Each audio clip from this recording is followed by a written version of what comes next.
Yun mga kabarbers. Good morning. Siyempre mga kabarbers, magdadasal muna tayo dyan mga kabarbers bago tayo kumain, di ba? Iyan oh. Bigyan man lang tayo ni Lord ng blessings araw-araw mga kabarbers. Ikalusog man lang natin yung kinakain natin mga kabarbers. Ayan oh, kompleto yan mga kabarbers. Meron tayong tuyo dyan.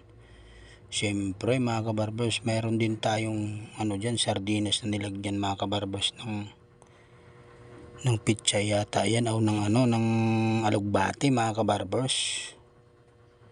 Mabitamins yung ulam natin dyan mga kabarbers kasi may gulay yan, di ba?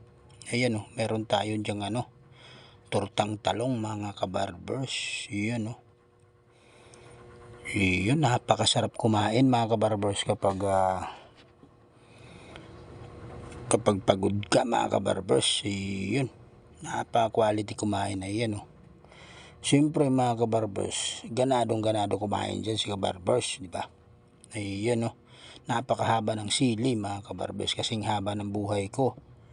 Ayun oh, yung sili dyan mga kabarbers, nakikita nyo ba yung nakikita ko na di nyo makita? Ayan oh mga kabarbers, yun yung sinasabi mga kabarbers na masarap kumain, wag lang masubrahan, di ba?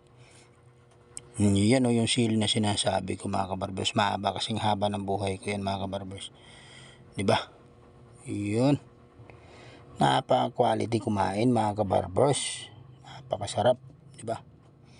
Yan o, siyempre mga kabarbers, nilagyan natin ng sabaw kasi nagkukulang ng sabaw. Hindi lang lupa yung naubusan ng sabaw, pati din yung kanin mga kabarbers, di ba? Yan o, nauuhaw na si kabarbers, siyempre naman natin yan mga kabarbers, para quality yung kain ni kabarbers dyan. Yun oh. Napakasarap ng kain ni kabarbers, quality. Meron tayo dyang dilis na tuyo mga kabarbers. Yun yung quality kasi hindi siya maalat mga kabarbers. Masarap ipares sa sardinas na mga kabarbers na may alugbati.